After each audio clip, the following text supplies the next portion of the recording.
Ini adalah awal dari hal yang mengerikan yang terjadi di Amerika Serikat.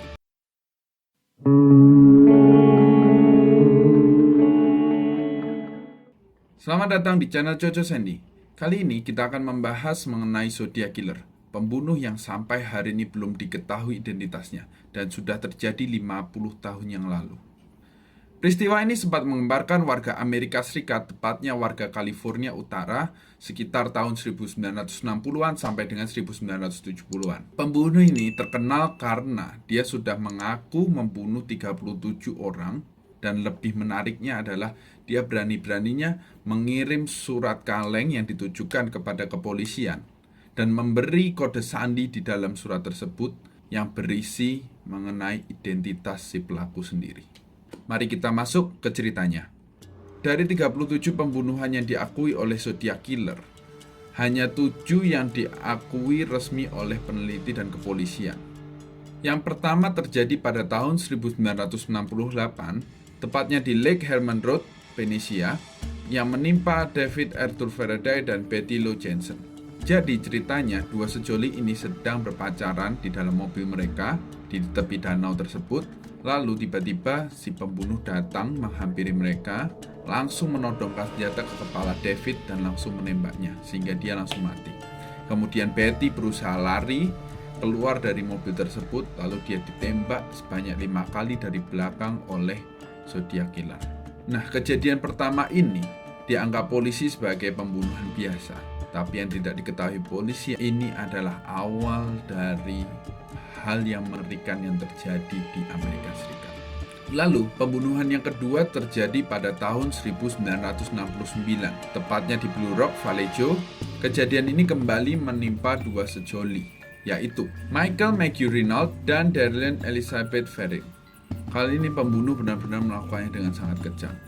Dia mengikat kedua sejoli ini, lalu menembaki mereka secara brutal.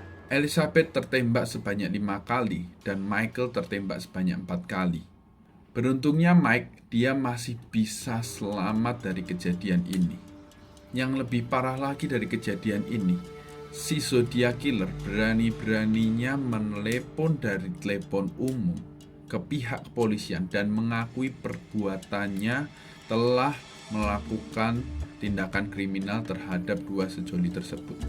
Jadi dia ini benar-benar seperti mulai menantang kepolisian. Dari kasusnya yang pertama, dia tidak melakukan apa-apa, lalu yang kedua dia berani-beraninya menelepon kepolisian.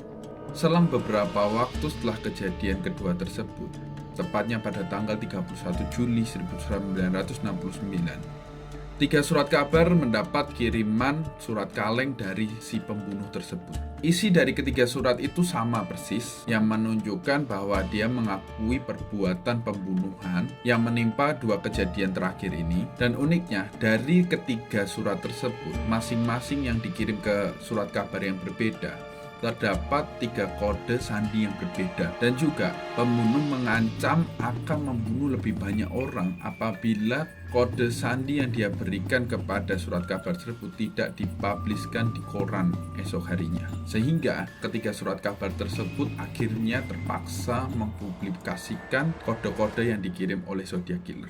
Jadi Zodiac Killer ini benar-benar seperti menantang pihak kepolisian dengan memberi kode. Jadi menganggap pembunuhan ini sebuah permainan menurut dia. 1 minggu setelah kejadian tersebut, ada sepasang guru yang akhirnya bisa memecahkan isi dari kode itu, yaitu seorang guru bernama Donald Herden dan istrinya Betty. Isi dari surat tersebut kurang lebih berisi mengenai hasrat dari sang pembunuh yang merasakan bahwa melakukan pembunuhan itu sangat menyenangkan, dan dia menganggap setiap orang-orang yang dibunuh itu menjadi budaknya ketika nanti dia masuk ke surga. Beberapa hari setelah dipecahkannya surat yang pertama, tepatnya pada 4 Agustus 1969, muncul surat kedua yang berisi detail pembunuhan kedua yang menimpa Mike dan Elizabeth, dan juga berisi pengenalan nama zodiak yang pertama kali. Kemudian selang 1,5 bulanan dari surat yang dikirim, terjadi kasus pembunuhan yang ketiga yang menimpa sepasang sejoli, Brian Calvin Hartnell dan Cecilia Ann Shepard, yang terjadi di Lake Berryessa, Napa County. Kronologinya, kedua pasangan ini sedang memadu kasih di pinggir danau. Kali ini senjata yang digunakan berbeda. Kalau yang pertama dan kedua, Zodiac Killer menggunakan pistol. Yang ketiga ini dia menggunakan pisau. Dia menusuk Hartnell sebanyak 6 kali. Lalu ketika Cecilia berlari dari tempat kejadian, Zodiac Killer menusuknya 5 kali dari belakang, lalu membaliknya dan menusuknya lagi sebanyak 5 kali. Sekali lagi Zodiac Killer bermain-main dengan polisi. Setelah dia membunuh, dia pergi ke telepon umum dan menelepon kepolisian terdekat, mengaku melakukan pembunuhan tersebut sehingga polisi segera bertindak. Ketika polisi sampai di TKP, mereka menemukan 2 orang yang sekarat.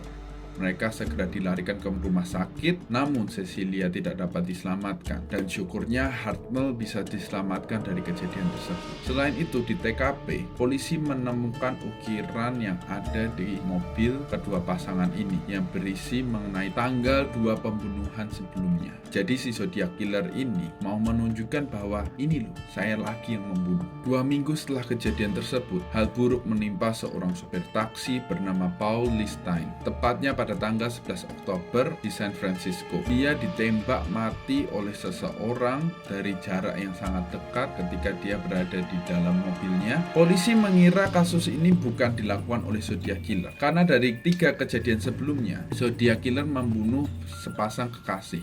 Namun kali ini terjadi pada seorang supir taksi. 2 hari berselang setelah kejadian tersebut, sebuah surat kabar mendapat surat kaleng dari Zodiac Killer yang berisi potongan baju dari Paul Listein yang digunakan ketika malam itu dia dibunuh. Sehingga polisi langsung menangkap bahwa kejadian tersebut dilakukan oleh Zodiac Killer. Di dalam surat itu, Zodiac Killer juga menyatakan keinginannya untuk menculik anak-anak yang ada di dalam bus sekolah dan meledakkannya dengan sebuah bom. Kemudian tidak lama berselang, tepatnya pada 8 November 1969, muncul surat berikutnya yang berisi kode sandi yang kedua. Kali ini kode sandi yang lebih susah daripada kode yang pertama. Selama hampir 50 tahun, kode tersebut tidak ada seorang pun yang bisa memecahkan. Namun, pada tanggal 5 Desember kemarin tahun 2020, ada 3 orang yang mampu memecahkan kode sandi yang kedua tersebut setelah 50 tahun. Mereka adalah Charles Van Eyck dari Belgia, David Oranhap dari Amerika, dan Sam Blake dari Australia. Di dalam surat itu berisi bahwa dia merasa tidak takut jika dia harus dieksekusi mati karena dia berpikir kematiannya akan membawa dia ke surga. Jadi orang ini berpikir dengan dia membunuh banyak orang, dia berpikir dia bisa masuk ke surga. Kemudian pada tanggal 9 November 1969, Zodiac Killer kembali mengirim surat kepada kepolisian yang menyatakan kekecewaannya kepada pihak kepolisian yang sudah memberikan keterangan palsu kepada surat kabar mengenai dirinya. Jadi Zodiac Killer ini merasa tersinggung kenapa kepolisian tidak menceritakan hal yang benar mengenai dirinya dan menceritakan hal lain yang Zodiac Killer rasa dia tidak pernah melakukannya. Kemudian di dalam surat itu Zodiac Killer juga menyatakan bahwa dia akan mengganti pola pembunuhan. Mungkin kayaknya dia akan membunuh dengan cara yang lain, seperti seolah-olah terjadi perampokan atau terjadi kecelakaan. Nah, mungkin disinilah terjadi 30 pembunuhan lain yang tidak teridentifikasi bahwa itu kasus Zodiac Killer, karena mungkin dia menggunakan pola yang berbeda. Kemudian pada tahun berikutnya, tepatnya pada tanggal 20 April 1970, Zodiac Killer kembali mengirim surat kepada surat kabar yang berisi kode yang ketiga, satu baris kode yang diduga berisi nama asli dari Zodiac Killer. Kemudian pada 13 Maret 1970 ada satu surat dari Zodiac Killer yang cukup menarik, bahwa dia mengaku melakukan pembunuhan di Riverside. Nah, ketika saya cari mengenai pembunuhan di Riverside, muncullah kasus pada tahun 1966, jauh sebelum kasus pertama yang diakui sebagai kasus Zodiac Killer, pembunuhan terhadap seorang wanita bernama Cherry Joseph Bates. Kejadian ini terjadi di sebuah gang kampus di Riverside sesuai dengan isi surat yang Zodiac Killer tulis. Kasus ini masih jadi perdebatan antara benar ini kasus Zodiac Killer atau bukan, karena ini terjadi jauh sebelum kejadian pertama Zodiac Killer mengakui pembunuhannya. Selang beberapa lama setelah surat pengakuan pembunuhan di Riverside tersebut, tepatnya 3 tahun setelah itu, Zodiac Killer mengirim surat kepada kepolisian yang berisi Zodiac Killer sama dengan 37 dan kepolisian sama dengan 0. Jadi dia mau menyatakan bahwa dia sudah 37 kali membunuh dan tidak sekalipun kepolisian bisa menangkapnya. Jadi dia benar-benar mau mengejek kepolisian. Setelah hal tersebut tidak lagi muncul kejadian-kejadian pembunuhan atau surat kabar dari Zodiac Killer. Itu cerita dari Zodiac Killer. Lalu kita akan masuk ke beberapa tersangka yang dianggap sebagai pembunuh. Dari kejadian Zodiac Killer ini muncul beberapa spekulasi yang merujuk ke banyak tersangka yang dianggap sebagai Zodiac Killer. Nah, dari sekian banyak tersangka yang dianggap sebagai Zodiac Killer, saya tertarik pada 2 orang tersangka yang menurut saya paling mendekati si Zodiac Killer tersebut. Walaupun sampai hari ini pun mereka tidak bisa dinyatakan sebagai Zodiac Killer.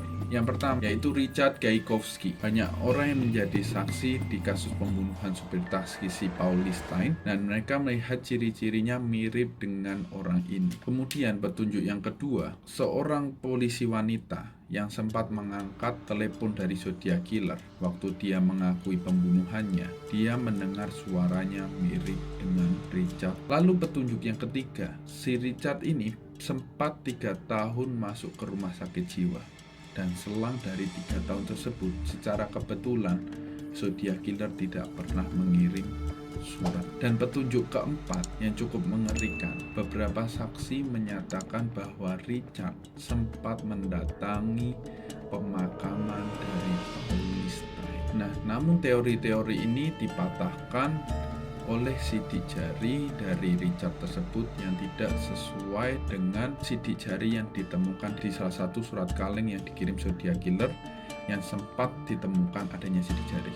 Ya, walaupun bisa jadi sidik jari siapapun, belum tentu itu sidik jari Zodiac Killer. Jadi kita belum tahu sampai hari ini benarkah Richard atau bukan. Lalu tersangka kedua yang sangat mendekati dan sangat paling mencurigakan dari kasus ini yaitu Arthur Leigh Allen. Petunjuk-petunjuk yang merujuk kepada Allen yaitu petunjuk yang pertama, korban selamat Brian mengaku bahwa suara Allen mirip dengan suara Zodiac Killer. Yang kedua, Allen sempat curhat ke sahabatnya dia yang isinya adalah keinginan dia membunuh dan cara-cara dia ingin membunuh mirip dengan yang sudah dilakukan oleh Zodiac Killer. Petunjuk yang ketiga, ketika kejadian pembunuhan di Riverside pada tahun 1966 sangat bertepatan juga Allen malam minggu itu berada di Riverside. Lalu petunjuk keempat, sekali-kalinya Allen cuti seumur hidup dia bekerja, sekali-kalinya dia cuti. Dia cuti tepatnya pada 1 November 1966. Kalau kita kilas balik, 30 Oktober 1966 kejadian pembunuhan Riverside itu terjadi. Lalu petunjuk berikutnya, menurut kesaksian Michael, korban yang selamat dari pembunuhan Zodiac Killer, dia mengaku mobil yang ditumpangi oleh Zodiac Killer berwarna coklat, persis seperti mobil yang selalu dipakai Allen selama dia beraktivitas.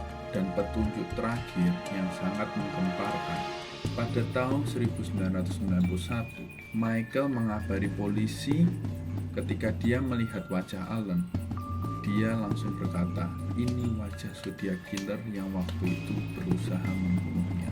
Kenapa dia baru mengaku pada tahun 1991? Jadi ketika dia selamat dari pembunuhan itu, polisi hanya memberi beberapa nama dan dia ya nggak tahu siapa pembunuhnya karena cuma disodori nama. Jadi mungkin dia menganggap apakah ini ada, mungkin dia pernah ketemu dengan nama-nama ini, tapi tidak pernah ditunjukkan foto dari Allen. Jadi ketika dia melihat foto Allen pada tahun 1991, dia langsung lapor polisi bahwa inilah pelakunya. Nah, namun setelah pengakuan Michael tersebut, Ketika polisi ingin membuka kasus kembali terhadap Allen, tidak lama berselang Allen meninggal serangan jantung. Jadi kepolisian tidak bisa menginterogasi ulang Allen. Nah, namun ada beberapa hal yang membuat Allen lolos dari tersangka Zodiac Killer. Yang pertama, saksi mata waktu kejadian pembunuhan Paul Lee Stein. Para saksi melihat wajah pelaku bukan wajah si Allen, karena sesuai yang tadi saya bilang, mereka lebih melihat wajah Richard. Kemudian poin yang berikutnya, sidik jari yang ditemukan di salah satu surat kaleng tidak cocok juga dengan Allen. Dan juga ketika dites DNA dari salah satu perangko yang ditemukan DNA pelaku tidak cocok dengan DNA Allen. Dan juga poin yang berikutnya, tulisan tangan Allen tidak sama dengan tulisan tangan Zodiac Killer. Nah, itu yang menyebabkan sampai hari ini pelaku Zodiac Killer belum ditemukan.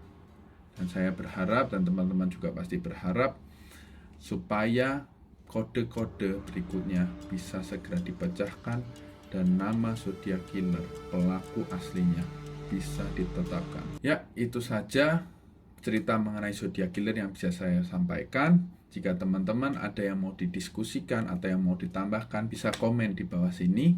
Terima kasih atas waktunya.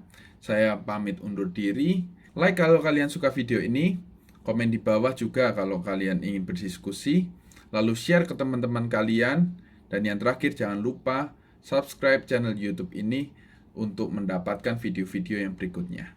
Terima kasih.